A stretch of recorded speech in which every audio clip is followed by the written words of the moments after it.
Benjamin Netanyahu's confidence is shared by countless investors who continue to put money in Israel's tech.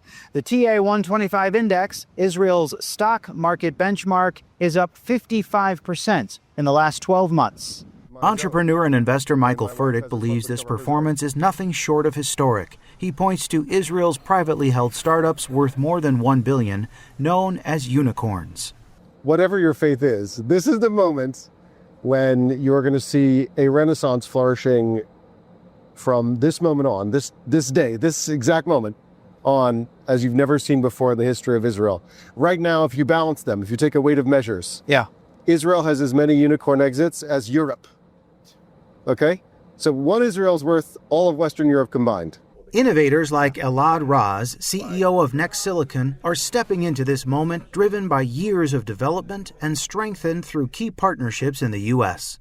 I'm a technologist. I'm a software engineer. I had a brilliant idea that I didn't even know which direction to take it, but I said to myself, this is what I want to innovate. This is what I want to do. So I set up a goal, start running with that. Fast forward 8 years later, we are building supercomputers with the NNSA. Next Silicon is helping put Israel on the map for next-generation computing with the Torah as their secret weapon. We find a new way to accelerate code like nowhere existed before in history. We find a new way to accelerate AI and machine learning, those AI factory, in a smart way. What is it about this city, Israelis in general, that brings about so many unicorns? Look, since the inception of the Israeli state, when multinationals, even before the startup scenes, Motorola Solution, IBM, Intel that started in 1974, the chip on your phone, the Apple Silicon, is developed here.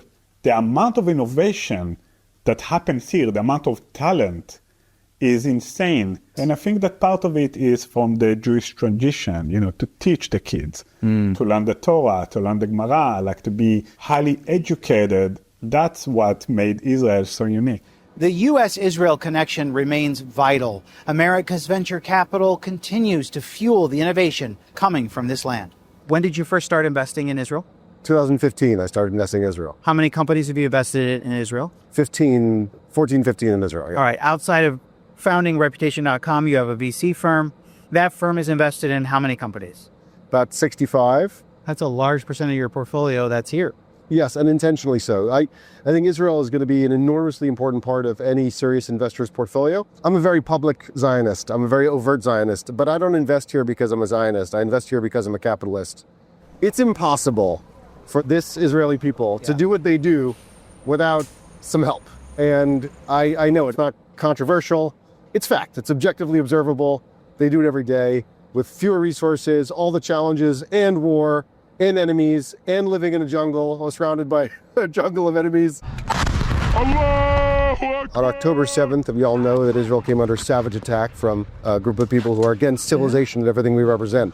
And on October 9th, 2 days later, I was publicly announcing that I'm going to invest more in Israel. There is no population that's more resilient, more forward-thinking, more self-reliant, more relentlessly optimistic than Israelis. And they're doing it in the face of all this difficulty. People say, Michael, why do you keep doing it? And I say, well, there's the reason on the ground, which is I'm here to make money. So there's also, there's a reason from up top. And we believe in both.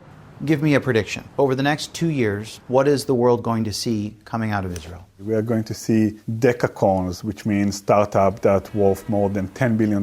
We are going to see companies building large innovation where the headquarters are here in Israel. We have a way to build real businesses that change the world. And they call to you, the investors of the world, get on board now, because we're about to take off. Joshua Swanson reporting from Tel Aviv for CBN News.